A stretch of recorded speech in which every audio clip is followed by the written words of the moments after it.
नमस्कार दोस्तों, आप सभी का स्वागत है आपके अपने YouTube चैनल परमाणुवीर पर। तो आज मैं लेके आया हूँ आपके लिए साइंस के क्वेश्चंस का खजाना। ये क्वेश्चन जो है आपके हर एग्जाम में इंपॉर्टेंट हो जाते हैं, हर एग्जाम में आपसे पूछे जा सकते हैं। स्पेशली तो अगर आप NPCL की तैयारी कर रहे हो तो उसमें तो आपके लिए इंपॉर्टेंट हो ही जाते हैं। तो आप ऐसे करना, पेन कॉपी लेके आपके साथ बैठना और अच्छे से क्वेश्चंस को देखना। डिटेल्स में आपको समझाऊंगा और अच्छे से नोट्स बनाना।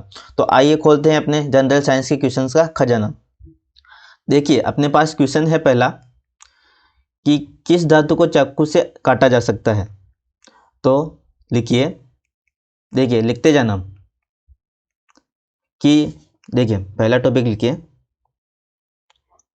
सोडियम और पोटेशियम जो होता है उसको हम क्या कर सकते हैं, आसानी से काट सकते हैं। ठीक है। दूसरा लिखिए, सोडियम और पोटेशियम जो है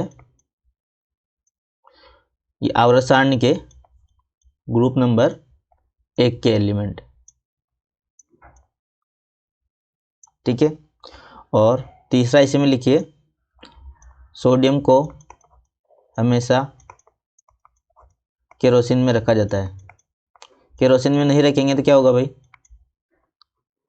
केरोसिन में नहीं रखेंगे तो ये क्या करेगा, आग पकड़ लेगा, है ना। केरोसिन में नहीं रखेंगे तो क्या होगा, आग पकड़ लेगा। अब चौथा पॉइंट इसमें लिखिए आप, जो ब्रोमीन होता है, ब्रोमीन क्या होता है, कमरे के ताप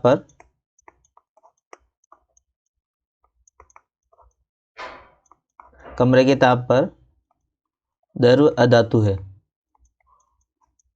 ना। बहुत ही इंपॉर्टेंट क्वेश्चन है, कमरे के ताप पर द्रव अधातु कौन सी है, तो वो होती है अपनी ब्रोमीन यानी लिक्विड नॉन मेटल। और पांचवा पॉइंट अपना इसमें लिखिए, कमरे के ताप पर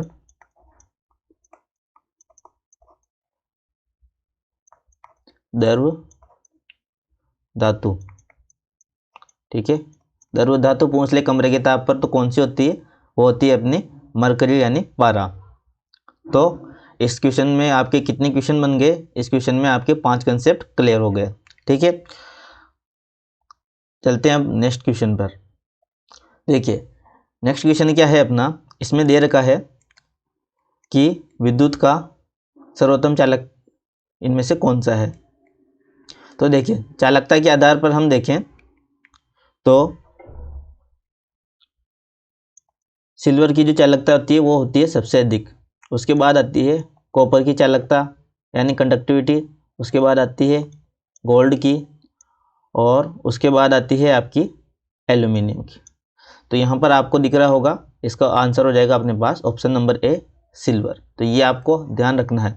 और इसके अलावा एक और पॉइंट ध्यान रखना है आपको, जो हीट ट्रांसफ़र जो होता है या फिर उष्मा चालकता जो होती है वो भी किसकी अधिक होती है, वो होती है सिल्वर की अधिक होती है। ठीक है, चलते हैं नेक्स्ट क्वेश्चन की तरफ। देखिए दोस्तों, चैनल को सब्सक्राइब कर लीजिएगा और वीडियो को लाइक कर लीजिएगा। मैं आपके लिए बहुत ही अच्छे इंपॉर्टेंट क्वेश्चन लेके आया हूँ, बहुत ही मेहनत करके मैंने ये क्वेश्चन तैयार किए हैं। देखिए नेक्स्ट क्वेश्चन क्या है अपने पास, वायुमंडल में कौन सी गैस अधिक मात्रा में पाई जाती है। तो वायुमंडल में जो गैसेस पाई जाती है वो क्या है अपने, देखिए नाइट्रोजन जो है वो कितनी मात्रा में पाई जाती है, वो पाई जाती है अपने 78%, है ना। उसके बाद आती है ऑक्सीजन, वो पाई जाती है अपने 21%। ठीक है। उसके बाद आती है अपनी ऑर्गन, ऑर्गन कितनी पाई जाती है, 0.93%। उसके बाद आती है अपनी CO2, वो कितनी पाई जाती है, 0.03%। तो नोट कर लेना अच्छे से, है ना, बहुत ही इंपॉर्टेंट क्वेश्चन है। तो इसमें अपना आंसर हो जाएगा ऑप्शन नंबर ए, ऑक्सीजन, है ना। चलो नेक्स्ट क्वेश्चन देखते हैं, ऑक्सीकरण अभिक्रिया में क्या होता है। तो ऑक्सीकरण अभिक्रिया में क्या होता है, ऑक्सीजन का जुड़ना या विद्युत ऋणात्मक तत्व का जुड़ना, है ना, या इलेक्ट्रॉन का निकलना, या फिर आप कह दो कि हाइड्रोजन का निकलना। तो इसमें ये सभी आंसर सही हो जाते हैं आपके, ये सभी आपके आंसर सही हो जाते हैं। अगर इसका उल्टा हो जाता है तो वो क्या हो जाएगा, वो हो जाएगा आपके रिडक्शन। इन सभी जो है ना मैंने लिखे स्टेटमेंट, इनका अगर उल्टा हो जाता है तो रिडक्शन हो जाएगा, यानी कि इसका क्या हो जाएगा, अपचयन हो जाएगा। अगर इन स्टेटमेंट का उल्टा होता है तो क्या हो जाएगा, इसका अपचयन हो जाएगा, है ना। तो अपना ऑक्सीकरण वाला आंसर जो है वो सभी होगा, ऑप्शन नंबर डी अपना सही है। चलिए नेक्स्ट क्वेश्चन देखिए। देखिए अम्ल नीले लिटमस को किस रंग में परिवर्तित करता है? तो अम्ल नीले लिटमस को किस में परिवर्तित करता है? लाल लिटमस में। यदि आपको सार का पूछ ले तो सार किस प्रकार से परिवर्तित करेगा? सार लाल लिटमस को नीले में परिवर्तित करेगा।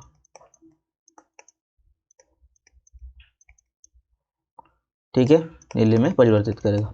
और अम्ल और सार की बात अपन ने कर ही ली है, तो आइए देख लेते हैं पीएच स्केल, है ना। पीएच स्केल की खोज किसने की थी? देखिए यहाँ से लिखिए, पहला पीएच जो स्केल है उसका आविष्कार किसने किया था?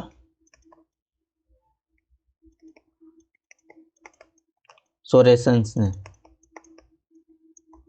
ठीक है, एक टॉपिक यहाँ से लिख लिया आपने, है ना। दूसरा टॉपिक इसमें लिखिए आप, पीएच स्केल में क्या होता है? 0 से 14 तक डिजिट होते हैं। ठीक है ना, 0 से 14 तक डिजिट होते हैं। अगर आपकी पीएच वैल्यू 0 से 7 के बीच आती है तो वो क्या है? आपके एसिड है ना, यानी अम्ल है। और अगर आपकी पीएच वैल्यू 7 से 14 के बीच आती है तो वो क्या है? आपका क्षार है, यानी बेसिक है। ठीक है, और अगर आपकी पीएच वैल्यू 7 आती है तो वो क्या है? उदासीन है। ठीक है, समझ में आया। और इसके अलावा आपको एक चीज़ और ध्यान रखनी है कि सार जो होते हैं स्वाद में क्या होते हैं? खट्टे होते हैं। नहीं, सार क्या होते हैं? कड़वे होते हैं स्वाद में, है ना। और अम्ल क्या होते हैं? स्वाद में खट्टे होते हैं। ठीक है, तो ये इससे जो अम्ल और सार से इंपॉर्टेंट क्वेश्चन बनते थे मैंने आपको बता दिया है ना, आपको ध्यान रखना है, अच्छे से नोट करना है। नेक्स्ट क्वेश्चन देखिए, कायिक जनन पाया जाता है, तो कायिक जनन किस में पाया जाएगा? देखिए जनन 2 प्रकार का 3 प्रकार का होता है आपके, कायिक जनन होता है, लैंगिक जनन होता है और विखंडन वगैरह होता है ना। तो देखिए कायिक जनन जो पाया जाता है वो आपके पाया जाता है आलू में। इसके अलावा जो अपने पास जो ऑप्शन है हाइड्रा में क्या पाया जाता है? हाइड्रा में पाया जाएगा आपका मुकुलन, है ना। हाइड्रा में क्या पाया जाएगा? आपका मुकुलन। हाइड्रा में मुकुलन।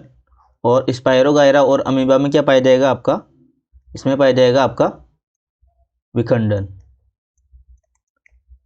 इसमें पाया जाएगा आपका विखंडन, यानी इनमें जनन किस प्रकार से होता है? विखंडन विधि द्वारा। और हाइड्रा में किस प्रकार से होता है? मुकुलन विधि द्वारा। ठीक है, तो आपको नोट करके रखना है, ये बहुत ही इंपॉर्टेंट क्वेश्चन है ना। देखिए नेक्स्ट क्वेश्चन देखते हैं। नेक्स्ट क्वेश्चन है आपका, विटामिन सी में, विटामिन सी किस में पाया जाता है? तो आपको बताना है कि विटामिन सी किस में पाया जाता है। तो देखिए विटामिन सी पाया जाता है अपना आंवला और नींबू में। ऑप्शन नंबर ए अपना सही हो जाता है। इसके बाद देखिए, तो सेब में कौन सा विटामिन पाया जाता है? देखिए सेब में पाया जाएगा आपका मैलिक एसिड। मैलिक एसिड क्या पाया जाता है? आपका सेब में, है ना। और दूसरा लिखिए आप इमली। इमली में क्या पाया जाएगा? आपके इमली में पाया जाएगा अपने टार्ट्रिक एसिड, है ना। इसके अलावा आपका इसके अलावा दही में क्या पाया जाएगा? दूध। और दही जो है इसमें आपके पाया जाएगा लैक्टिक एसिड, है ना, लैक्टिक एसिड। ठीक है, और इसके अलावा आप देखिए, इसके अलावा आपको सिरका में क्या पाया जाएगा? सिरका में पाया जाएगा आपके एसिटिक एसिड। तो सिरके का उपयोग हम किस में करते हैं? सिरके का उपयोग करते हैं हम खाद्य पदार्थों के संरक्षण में और अचार वगैरह में इसको हम डालते हैं। इसके अलावा आप देखिए नींबू और जो आंवला है उसमें विटामिन सी पाया जाता है। और अम्ल पूछे तो कौन सा पाया जाता है? अम्ल पाया जाएगा आपके नींबू और आंवला में। देखिए नींबू, संतरा, मौसमी जो रहती है उनमें क्या पाया जाता है? आपके सिट्रिक एसिड। ठीक है।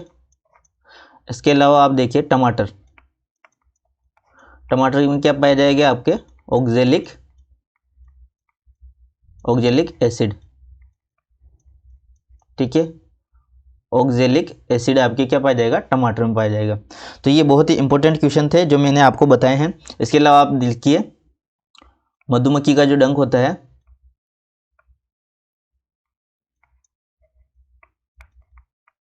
इसमें कौन सा एसिड होता है, इसमें एसिड होता है आपके मेथोनिक एसिड या फार्मिक एसिड आप बोल दीजिए, मेथेनोइक या फार्मिक एसिड, है ना।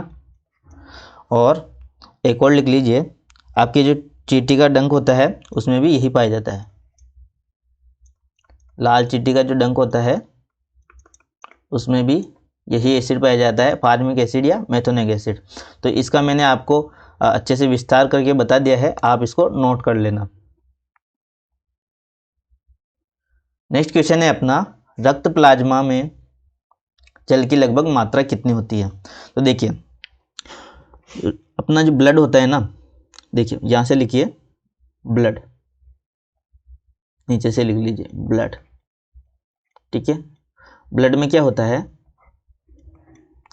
एक तो होता है अपने प्लाज्मा, है ना, एक तो होता है प्लाज्मा, एक होते हैं अदर्स।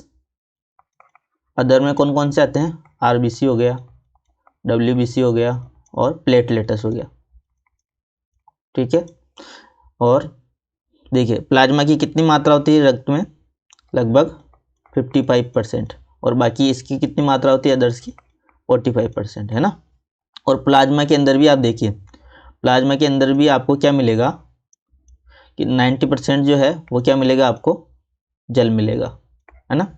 और 10% आपको अदर मिलेंगे, अदर एलिमेंट्स, ठीक है। तो ये हो गया अपना रक्त का विस्तार से मैंने आपको समझा दिया है क्या क्या होता है ब्लड में, है ना। और इसके अलावा आपने अगले क्वेश्चंस को देखते हैं ना। नेक्स्ट क्वेश्चन क्या है अपने पास, नेक्स्ट क्वेश्चन है वयस्क व्यक्ति का हृदय 1 मिनट में कितनी बार धड़कता है। तो इसका आंसर हो जाता है अपने पास ऑप्शन नंबर बी, यानी 72 बार धड़कता है। अब इसमें जितने भी इंपॉर्टेंट क्वेश्चन बनते हैं मैं आपको लिखा देता हूँ, आप अच्छे से नोट कर लेना, है ना। देखिए पहला लिखिए, ये तो आपसे पूछा है वयस्क व्यक्ति का, यदि आपसे पूछ लेता है कि नया जन्मा बच्चा जो होता है यानी नवजात शिशु, नवजात शिशु, नवजात शिशु में हृदय दर कितनी होती है, 1 मिनट में 120 से 140 बार, 120 से 140 बार धड़कता है नवजात शिशु में ना। और इसके अलावा आपको क्या लिखना है, इसमें आपको लिखना है हृदय की गति को जो नियंत्रित करता है वो कौन क्या होता है, पेसमेकर। पेसमेकर जो क्या होता है, ऐसी डिवाइस होती है हृदय की गति को नियंत्रित करता है।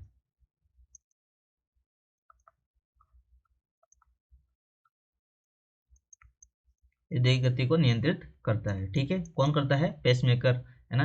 पेसमेकर क्या होती है, एक डिवाइस होती है जिसको लगाया जाता है, वो क्या करता है, आपकी हार्ट बीट को कंट्रोल करता है, ठीक है। और इसमें आपको क्या लिखना है, इसमें आपको लिखना है कि जो हृदय होता है वो कहाँ होता है, वो मनुष्य के लेफ्ट साइड में होता है ना, मनुष्य के लेफ्ट साइड में होता है ना, मुट्ठी के आकार का, ठीक है। और अब इसमें एक और पॉइंट लिखिए, इसका जो वेट होता है कितना होता है, लगभग 300 ग्राम, ठीक है। तो आपके दिल का या हार्ट का वेट कितना हो गया, 300 ग्राम हो गया, ठीक है। देखिए चलते हैं अब नेक्स्ट क्वेश्चन की तरफ।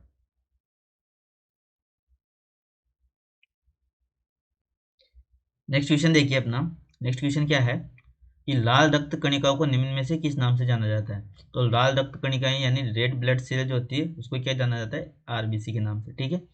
तो रक्त की बात आई गई है तो रक्त को अपन क्या करते हैं, एक्सप्लेन में समझते हैं ना।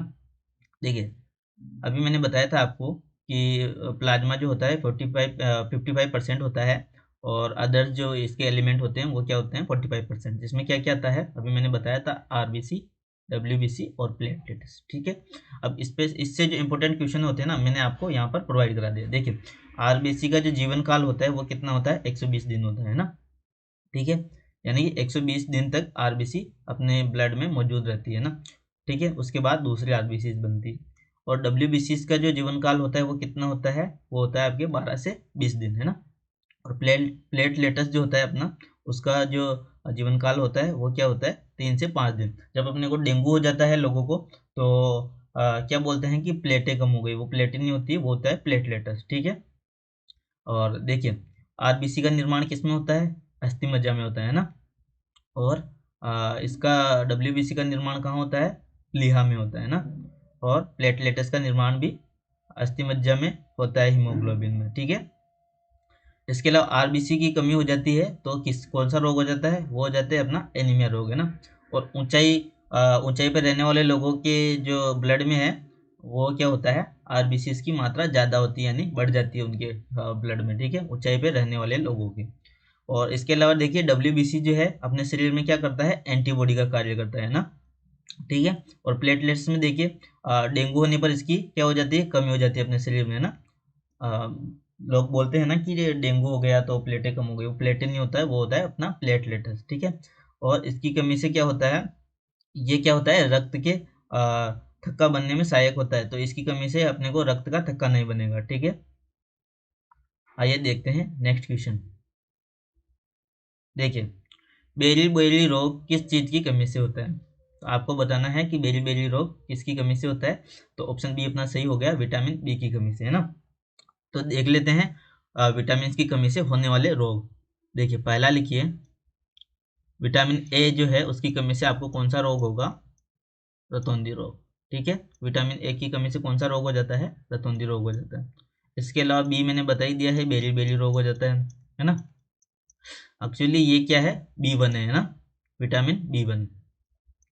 और इसके अलावा आप लिखिए, सी से कौन सा रोग होता है विटामिन सी की कमी से, स्कर्वी। चौथा लिखिए, विटामिन डी की कमी से कौन सा रोग होता है, वो होता है आपके रिकेट्स।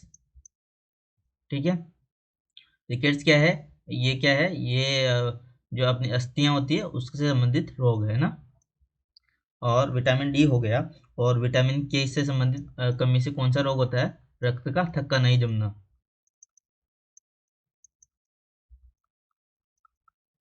ठीक है, रक्त का थक्का नहीं जमना विटामिन के की कमी से होता है।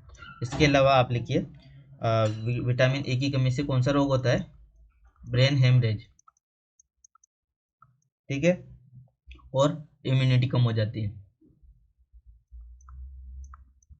विटामिन ए की कमी से क्या होता है, इम्यूनिटी कम हो जाती है। ठीक है, अच्छे से नोट्स बनाना, अच्छे से लिख लेना इन क्वेश्चंस को।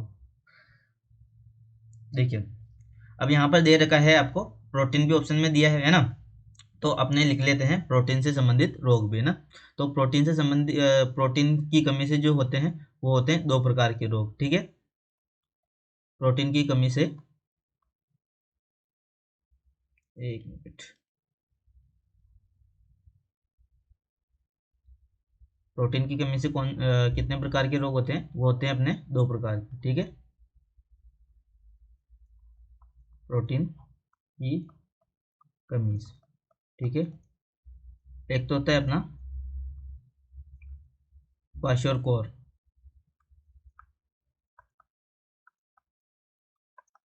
क्या होता है, क्वाशोर क्योर है ना।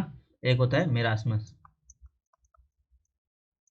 ठीक है, ये कौन सा था, मेरास्मस। तो क्वाशोरकोर और मेरास्मस में क्या फर्क है भाई। देखिए, क्वाशोरकोर जो होता है वो होता है अपना 1 वर्ष से अधिक के बच्चों में।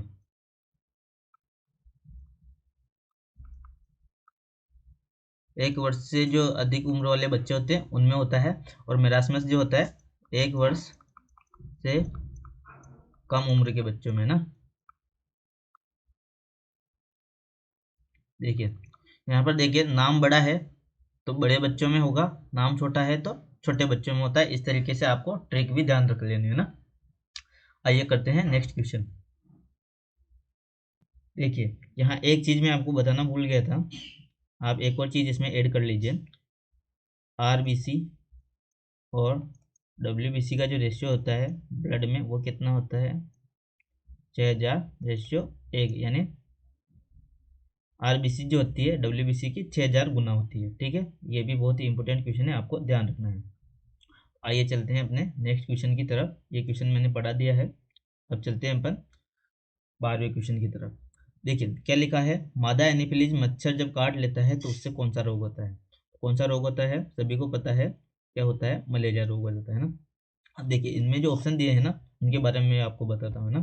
देखिए डेंगू किससे होता है, पहला लिखिए डेंगू। डेंगू किससे होता है, वो होता है अपना एडीज मच्छर के काटने से। एडीज नाम का मच्छर काट लेता है तो क्या होता है, डेंगू हो जाता है ना। इसके अलावा देखिए क्या है अपने पास, HIV है ना। तो HIV क्या है, इसका पूरा नाम है ह्यूमन इम्यूनो डिफिशियंसी वायरस। किससे होता है ये, वायरस, वायरस की वजह से, यानी विषाणु की वजह से। ठीक है, और अगला जो आपको हैजा दिया है ना, तो हैजा किससे होता है, हैजा होता है आपसे जीवाणु से।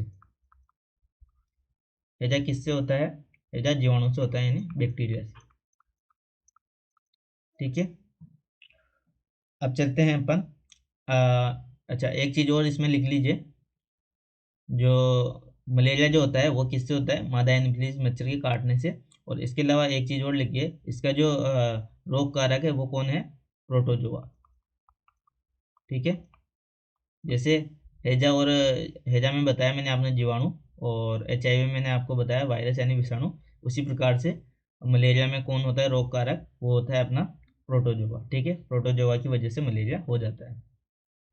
तो ये मादा एनोफिलीज मच्छर जो है प्रोटोजोआ का वाहक है ना। देखिए नेक्स्ट क्वेश्चन है अपना, बहुत ही इंपॉर्टेंट क्वेश्चन है। ठीक है, देखिए क्या है, कैंसर के उपचार में प्रयोग किया जाने वाला रेडियो आइसोटोप कौन सा है। ठीक है, तो कैंसर के उपचार में जो रेडियो आइसोटोप उपयोग में किया जाता है वो कौन सा है अपना, रेडियो कोबाल्ट 60 है ना। इसके अलावा रेडियो आयोडीन 131 आपको दिख रहा होगा, इसका उपयोग किसमें किया जाता है, थायराइड कैंसर में। थायराइड कैंसर में इसका उपयोग किया जाता है। ठीक है, अब लिखिए इसमें दिया है आपको, देखो आइसोटोप आपको वर्ड सुनने में दिया है ना, आइसोटोप। ठीक है, तो आइसोटोप क्या होता है भाई, आइसोटोप ऐसा होता है कि आइसोटोप होता है कि जिन एटम्स की परमाणु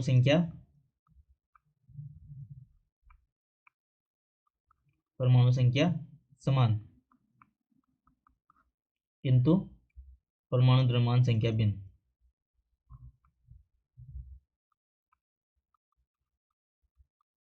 परमाणु द्रव्यमान संख्या क्या होती है उनमें, भिन्न होती है ना, अलग अलग होती है। तो एटॉमिक नंबर सेम होते हैं और एटॉमिक मास अलग अलग होता है, वो क्या होता है अपना आइसोटोप। और आपसे पूछ ले आइसोबार क्या होता है, आइसोबार, आइसोबार क्या होता है, यानी संभारित। आइसोटोप यानी समस्थानिक, आइसोबार यानी संभारित। तो इसमें क्या होता है, एटॉमिक नंबर अलग होता है, एटॉमिक नंबर डिफरेंस होता है। ठीक है, अलग होता है ना। और एटॉमिक मास क्या होता है, इसमें सेम होता है। ठीक है, आपको ये चीज़ ध्यान रखनी है ना। देखिए नेक्स्ट क्वेश्चन लेते हैं अपना। नेक्स्ट क्वेश्चन है अपने पास, थॉमसन ने किसकी खोज की थी। तो थॉमसन ने किसकी खोज की थी, यहाँ पर आप ऑप्शन दिख रहे होंगे। तो पहला ऑप्शन आपका सही हो गया, थॉमसन ने किसकी खोज की थी, इलेक्ट्रॉन की। तो यहाँ पर देखिए प्रोटॉन, न्यूट्रॉन और अल्फा कण है, तो इनकी खोज किसने की थी। तो देखिए देखिए प्रोटॉन की खोज किसने थी, इलेक्ट्रॉन की खोज तो अपनी थॉमसन हो गई ना। न्यूट्रॉन की खोज किसने की थी, न्यूट्रॉन की खोज की थी आपकी चैडविक ने। ठीक है, और यहाँ पर देखिए प्रोटॉन जो है, अब यहाँ पर कंफ्यूजन होता है ना, एक आता है आपका गोल्डस्टीन, गोल्डस्टीन है ना, और एक आता है आपका रदरफोर्ड। ज़्यादातर तो आपसे ऑप्शन में रदरफोर्ड ही देखने को मिलेगा। और अगर रदरफोर्ड देखने को नहीं मिले तो आपको लगाना है गोल्डस्टीन, क्योंकि जो प्रोटॉन की जो खोज की थी वो किसने की थी, गोल्डस्टीन ने। लेकिन इसने इसको नाम नहीं दिया था, इसने किया था कि ये धनात्मक किरणें है ना, ये क्या है, पॉजिटिव रेज है ना, धनात्मक किरणें नाम दिया था, धनात्मक किरणें यानी पॉजिटिव रेज है। और रदरफोर्ड ने इन धनात्मक किरणों को क्या नाम दे दिया, प्रोटॉन। तो अगर आपको ऑप्शन में दिखे रदरफोर्ड तो रदरफोर्ड लगाना है, रदरफोर्ड नहीं मिले तो आपको क्या लगाना है, गोल्डस्टीन लगाना है, ठीक है। इसके अलावा चलते हैं अपन नेक्स्ट क्वेश्चन की तरफ, ठीक है।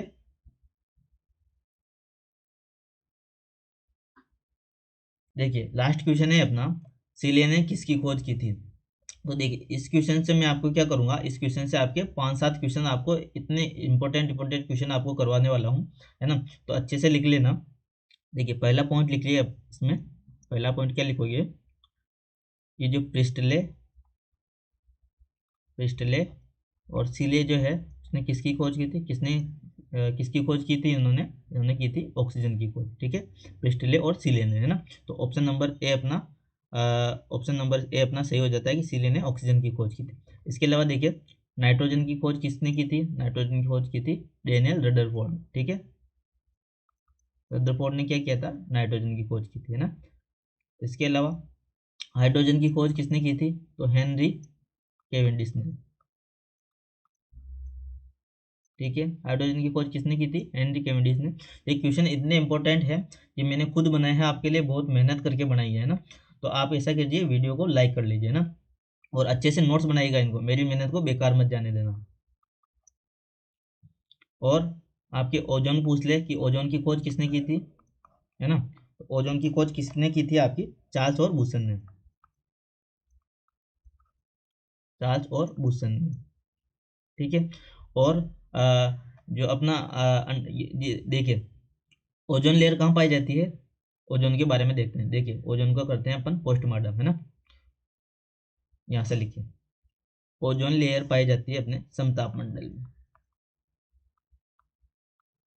वायुमंडल की जो परतें होती है उनमें समताप मंडल जो होता है उसमें पाई जाती है अपनी ओजोन लेयर, है ना।